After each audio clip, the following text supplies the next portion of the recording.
Assalamualaikum warahmatullahi wabarakatuh semuanya. Perkenalkan, nama saya Yumila, mahasiswi dari UIN Sustaria Fakultas Tarbiyah dan Keguruan, jurusan PAI.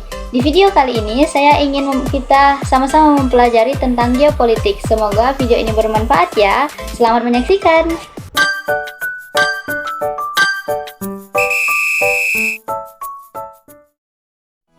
Pertama, kita akan membahas pengertian geopolitik. Apa sih itu geopolitik?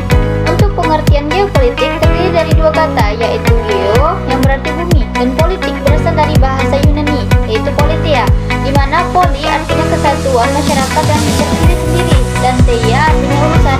Jadi, geopolitik adalah kebijakan dalam rangka mencapai tujuan nasional dengan memanfaatkan keuntungan letak geografis suatu negara berdasarkan pengetahuan ilmiah tentang kondisi geografis. Nah, di Indonesia sendiri, pengertian geopolitik juga disebut dengan wawasan Nusantara. Sebelum kita membahas tentang apa sih itu wawasan Nusantara, kita akan membahas terlebih dahulu tentang teori geopolitik. Nah, pencetus teori geopolitik itu banyak sekali. Namun saya akan membahas satu saja untuk mempersingkat waktu. Di sini ada satu teori yang menarik untuk dibahas, yaitu teori geopolitik Friedrich Ratzel.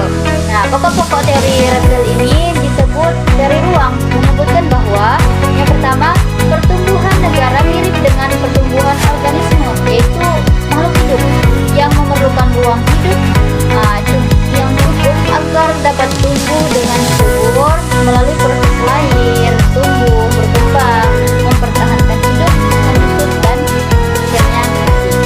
Yang kedua, kekuatan suatu negara harus mampu mewadahi pertumbuhannya.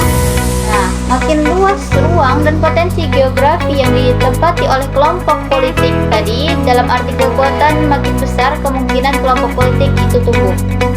Nah, yang ketiga, suatu bangsa dalam mempertahankan kelangsungannya hidup tidak terlepas dari hukum alam. Hanya bangsa yang unggul saja yang dapat bertahan hidup terus dan berlangsung.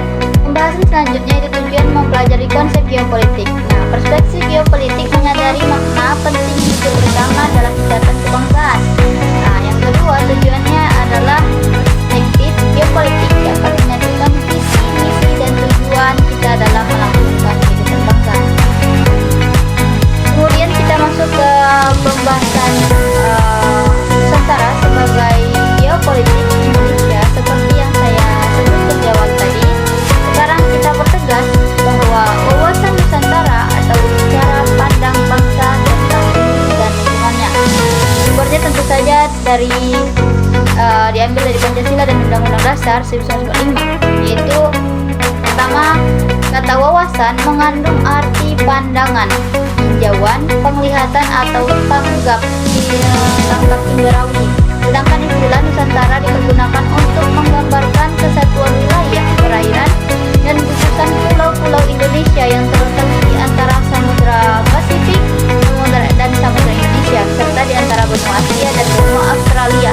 Untuk membina dan menyelenggarakan kehidupan nasional, bangsa Indonesia merumuskan suatu landasan visional yang dapat membangkitkan kesadaran untuk menjamin persatuan dan kesatuan dalam kebinekaan, yang menjadi cara pandang bangsa Indonesia ini tentang diri dan lingkungannya. Wawasan Nusantara adalah geopolitik Indonesia yang diberi pengertian sebagai cara pandang dan sikap bangsa Indonesia mengenai diri dan lingkungannya yang serba beragam dan bernilai strategis, dengan mengutamakan persatuan dan kesatuan wilayah dan tetap menghargai serta menghormati kebinekaan dalam setiap aspek kehidupan nasional untuk mencapai tujuan nasional.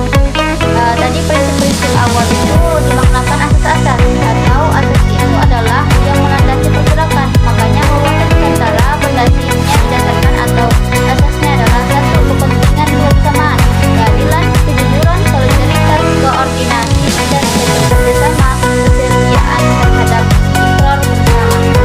Pembahasan selanjutnya itu fungsi wawasan Nusantara tadi. Itu apa sih? Wawasan Nusantara ini berfungsi sebagai pedoman, motivasi, dorongan, serta rambu-rambu atau pembatas dalam menentukan segala kebijakan. Pembahasan terakhir itu ada unsur-unsur geopolitik Indonesia. Yang pertama itu wadah.